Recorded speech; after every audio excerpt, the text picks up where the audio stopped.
At eto na naman mga sangkay ang inyong panaderong waray magbabalik. So bali share ko sa inyo itong aking simpleng recipe ng aking banana loaf. Kung gusto mo itong matutunan ay panoorin mo lamang yung ating video, tapusin mo sangkay ha. Pero bago natin simulan ay huwag kalimutan mag-like at share ang ating video at paki-follow na rin po. Unang step natin, ihanda natin yung ating paglalagyan. Pahiran lang natin ng mantika. So yan, ito na yung ating mga ingredients sa kailangan. Asukal, saging mga sangkay. So bali nasa inyo kung gaano karami saging gusto nyo ilagay. At gumamit ako ng baso dito para durugin yung saging na ating inilagay. Para sa mga sukat ng ating ingredients ay puntahan nyo na lamang sa caption or sa comment section dahil dun ko na lamang po ilalagay yung kumpletong sukat ng ating mga ingredients na ginamit. At ayan, kapag nadurog na natin, ilagay na natin yung susunod nating ingredients. Naglagay tayo dito ng banana flavor.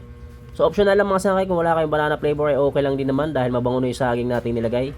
At naglagay tayo ng 2 itlog. At naglagay na rin tayo ng evap milk. Isang lata lang mga sangkay, yung maliit.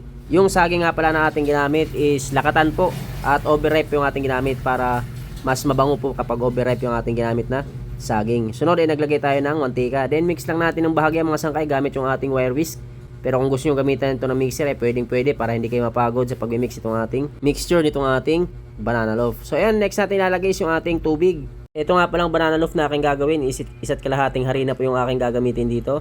Kung gusto nyo gumawa kahit na kalahating kilo lang dahil marami ito ay i-divide rin nyo po mga sangkay lahat ng mga sukat ng mga ingredients para makagawa kayo ng kalahating kilo ng banana loaf. So, ayan, tunawin natin yung asukal nating nilagay dito kapag nilagay na natin yung tubig. At kapag natunaw nyo yung asukal, ay sunod na natin yung ating harina. Isa't kalahating harina yan mga sangkay. Kalahating kilong first class flour at 1 kilo na third class flour. At naglagay na rin tayo ng baking powder at baking soda. Bali, salaan lamang natin yung ating baking para sigurado tayong walang buo-buo na baking na may sasama dito sa ating mixture dahil mapaklapong lasa niyan mga sangkay kung sakaling hindi nyo matutunaw yung baking powder. Baka magkaroon pa ng aftertaste yung ating gawang tinapay kung sakaling may maisama na buo-buo na baking powder. At eto na nga, ilalagay na natin yung ating harina na may kasamang baking powder at haluin lamang natin ng maayos mga sangkay ha.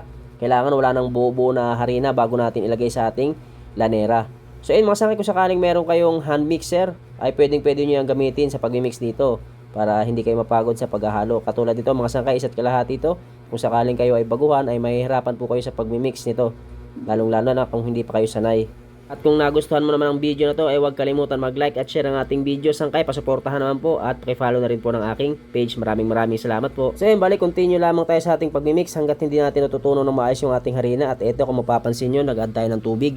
So bali yung sukat ng tubig na aking ilalagay dyan mga sangkay sa ating caption ay huwag nyo po ibubuhos lahat. Magtira po kayo kahit na mga 1/4 ng sukat nyan. Magtira kayo kahit mga 400 grams, mga ganon. Dahil 1,200 grams po yung aking ginamit na tubig dyan, lahat-lahat. So, bali yung huli kong nilagay is 400 grams. At eto na nga, pag na-mix na natin na maayos, at na salat nyo na wala nang buo-buo na harina, ay pwede na po natin ilagay sa ating lanera na may banya na shortening or mantika. So, kailangan nating pahiran yan ng mantika mga sangkay ha, para pag tinaktak natin yung ating banana loaf ay hindi didikit sa ating lanera.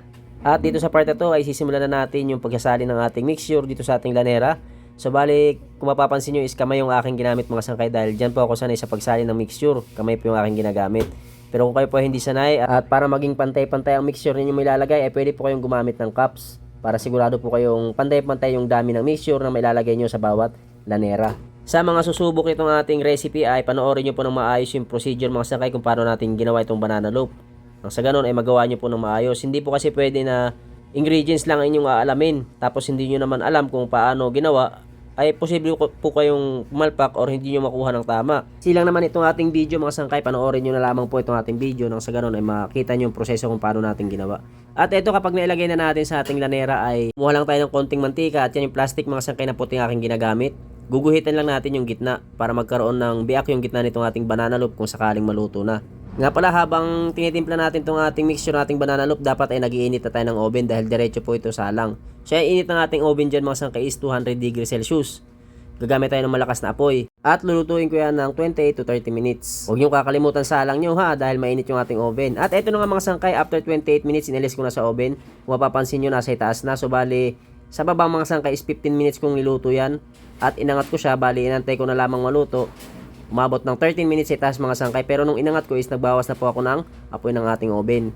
At ito na nga yung ating banana loaf. So bali medyo pinalamig ko muna bago ko inalis sa kanyang lanera. At kung napansin mo kanina sa aking video ay tinusukan ko ng stick. So bali check nyo mga sangkay Yung gitna, tusukan nyo ng stick. Pag may dumikit pa, is hilaw pa po yan. Mag-extend lamang po kayo ng ilang minuto para maluto po yung ating banana loaf. Kapag wala na pong dumikit, it means is luto na yung ating banana loaf. Pwede nyo yung alisin sa oven. So ayun, sana nagustuhan yung video mga sangkay. Huwag kalimutan mag-like at share ng ating video ha. At pakifollow na rin po ng aking page. Maraming salamat. See you on my next video. Thank you for watching.